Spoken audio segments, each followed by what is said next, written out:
In this video, I'm going to demonstrate how to subscribe for the InfinStor's InfinSnap for S3 service on AWS Marketplace, sign up for an account on the InfinStor service site, and log into that.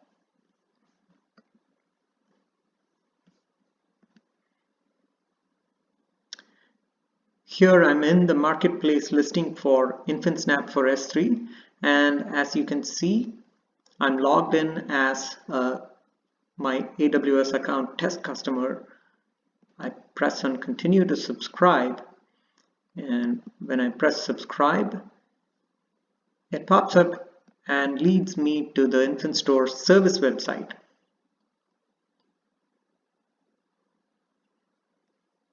Now I don't have an account on the service, let's say, so I'm going to create a new one. Again, 2.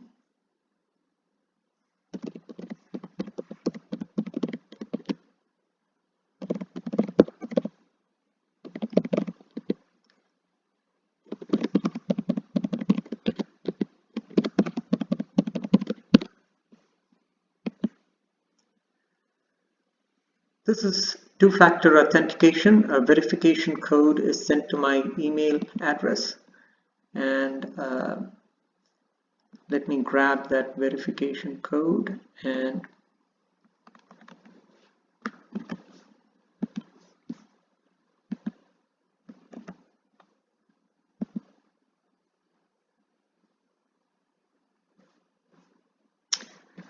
good. I'm logged into the InfinStor service now, and the first thing I need to do is to set up a customer role ARN.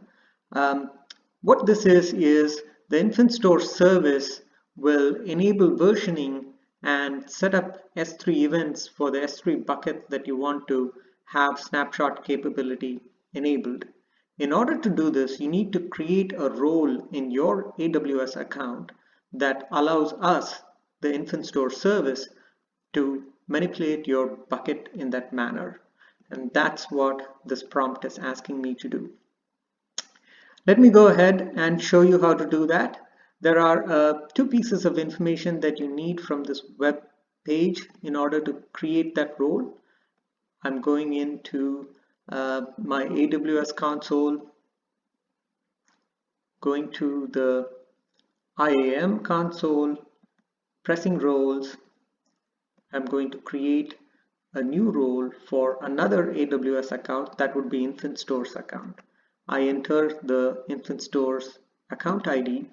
There is a shared secret between the InfinStor account and your AWS account. That is this external ID. I copy that external ID, put it into the AWS console. The permission that InfinStor needs is S3 full access. I add that particular permission. I'm not going to create any tags, and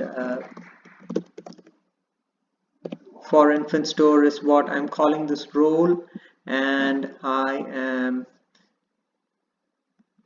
going to copy this role on back in the InfinStor service website. I'm saving that role. Now I'm in a position to browse S3 buckets in my AWS account and do things like enable InfinSnap. Here, when I press browse S3 buckets, it's going to list the buckets that I have. Let me take a bucket, say Jagain's stock data, and I'm going to enable InfinSnap for that particular account. As you can see, there's a little bit of work that the InfinStor service does. It sets up S3 events for this bucket. It also enables versioning if it already was not enabled, and momentarily it should come back and tell me that snapshots have now been enabled for this bucket Jagain's stock data.